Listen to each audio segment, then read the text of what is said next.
Welcome back to our Tune In at Traders Nation. My pleasure to have with us here today founder Jeff Carlisi of 38 Special. You know Jeff, and author of Jam, Amp Your Team, Rock Your Business. Jeff, welcome to Traders Nation. How are you today?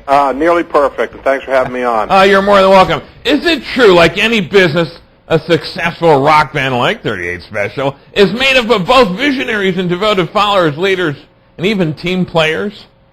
Yeah, to be successful, I think you have to have all the above. And the years of rock and roll, not only within 38 Special and other groups as well, you had these people that had not only a vision in what it took to make their group successful, be it understanding the niche and the role that they were going to play in rock music, to be unique, individual, and also to listen to people around you that were giving you good advice. Right. Now, how critical is that these team players, everybody in the band as a team player, they have to come together? Because we've seen very successful bands that have had longevity and others that came and then seemed like they went, like they broke up too soon in the early stages. Those breakups, are those from early conflicts and they just don't have that teamwork to bring it on and to keep it going? Well, it can be a number of different things. Number one, creatively, you have to have everybody on the same page and focused, developing the band at the same time. If you have somebody that's on a different page that doesn't agree, that's some tension, you have to eliminate them or you have to change it because you're never going to be that successful. You also have to realize every member within a band has to realize what role they play in the band, and what they bring to the table, what they can learn from somebody else, where the strengths and weaknesses. And 38 Special, quite frankly, went through that. Where there were points in time during our early career where we're going, guys, this isn't working. We're not coming up with a product that anybody cares about, and our music is basically rehashed music from bands that we respected, but we weren't doing it as well as they were. We were just kind of riding on the coattails of Southern rock. Yeah. And so we had to kind of wake up and go, all right, how are we going to change? What are we going to do? And it's not a conscious effort in how you do it. It's just a conscious realization that you have to do it. Yeah. So we took the blinders off. We started listening to everything. And as a result, you have to identify those roles again within the band. Who's the best guy to sing the song, or where's the songwriting team? Right. And without a doubt, Jeff, listen, you guys did absolutely fantastic. They're still playing it today. You can't go anywhere where you don't hear a 38 Special song, without a doubt. All right, so let's talk about this, because this really relates a lot of this teamwork, not only found in bands, but also this is found as transcends right into business. How does that come together? You got the band, success in business, and the teamwork, and the players, and key players in bands, but this also goes into the business sense of it. How does that work?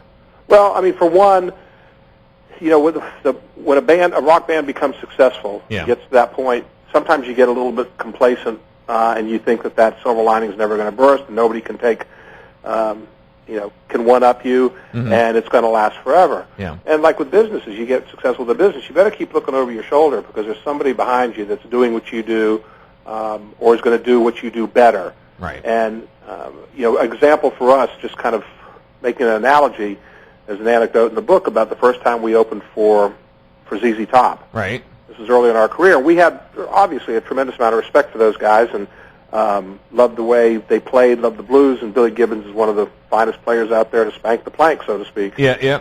But when you go out and you play, no matter who these guys are and whether they're friends or not, you're out there to win. It's very competitive. So they had just come back from their long hiatus where they disappeared and went off to Madagascar or wherever it was to grow their beards. Yes, and they never shaved them, did they, Jeff? Right, exactly. So we played the show, got the applause, we got the encore, we got all the stuff. And I remember being backstage talking to the drummer and saying, they better be on their top game tonight because we kicked some Texas butt. Right. And so we went out to the stage right before they were getting ready to go on, and the lights went down, and they had this three-sided scrim, like a curtain around the stage. You couldn't see the set at all. Right. And all you heard, the lights went down, the crowd screaming, and it said, "Ladies and gentlemen, please welcome that little old band from Texas, ZZ Top." Right. And they started that comeback album was called DeGuayo, and the first tune off the record was I Want to Thank You. Right. And the curtain comes up, and all of a sudden, there they are with the beards and Billy looking like some maniacal Southern Baptist preacher with a bowler cap on, and they do this strut up to the microphones. And before they even uttered a word or sang the song, I turned around to Jack Gronin, our drummer, and our jaws were like to the floor. And it was immediately, uh-oh, we lose. Right. And the light bulb went on. You know, they were so cool. We weren't even playing the same game as these cats, right? Yeah. And they were so cool without even trying. The cool factor was off the charts. And that's when I realized, you know what? Be who you are. Do it with attitude. And, and the rest will fall in place. And it will do that. And there are some pitfalls, and let's talk about those, okay? And some of those pitfalls, you mentioned it earlier, one of the key words was you can't be complacent. If you think, even if you capture, let's say you capture market share in anything and you're complacent, somebody's going to come along, they're going to emulate you and maybe even do a better job, and they can knock you out of your spot quite easily if you become complacent. So there are some pitfalls, let's say not only in bands but also in businesses. What are some of the things that a business or a band, let's say, can avoid some of these pitfalls on their way to success? Oh, is it always improving themselves? Is it always trying to fine-tune or hone their skills? What is it?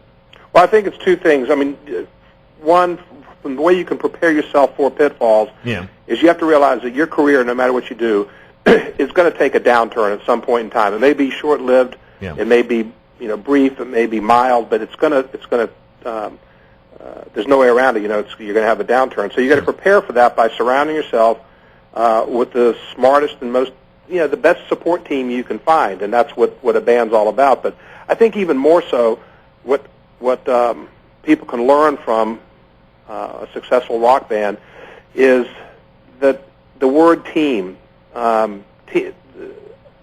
Being in a band is to me the ultimate team building experience you can have. The reason why, and people talk about sports, which is all great, but being on a baseball team or whatever, when we walk on stage, we count to 4 and the game begins. Right. And each song is maybe a 4 or 5 minute game, but if anybody on that team within that band drops the ball, you don't have the third quarter, the 7th inning, overtime to fix it. You've blown it. Right. You've let your team down.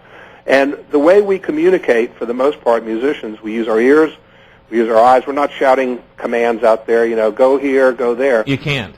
You can't. Yeah. But also in the corporate world or in the business world, when you're sitting with people from your sales team or your marketing team or whatever, is to learn how to, number one, musicians know when to take the front, the lead role, whether you're the lead singer, right, or when it's the guitar player's turn to go do a solo and the singer backs up and the guitar player.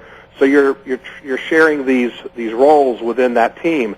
And also, we're very good collaborators. We take ideas from everybody. Right. And we turn them into something that's meaningful. And I think a lot of times you have a team leader that dictates what the end result's going to be, and that's not very healthy. Right. So, Jeff, here you are. You're on stage, and it is absolutely critical. You must know your team, because you cannot say, okay, back off. I got a guitar riff I'm going to do here. This is my solo. You can't do that. So you have to know your team. Right, Jeff? Oh, for sure. And, I mean, we learned a lot of that from Leonard Skinner. I mean, their work ethic, for anybody that saw Leonard Skinner back in the day, the original band, it was frightening. It was frightening, and they were so good. And, they would, number one, as a band, you live together. You live together as a family, or you live together as, married to 5, 6 other guys, whatever it is. And you get to know each other, but you count on each other. There's a tremendous amount of trust. Right. But you got to put the time in, too. It doesn't come easy. Skinner would start at 8 in the morning and rehearse till 8 at night in 120 degrees out in the...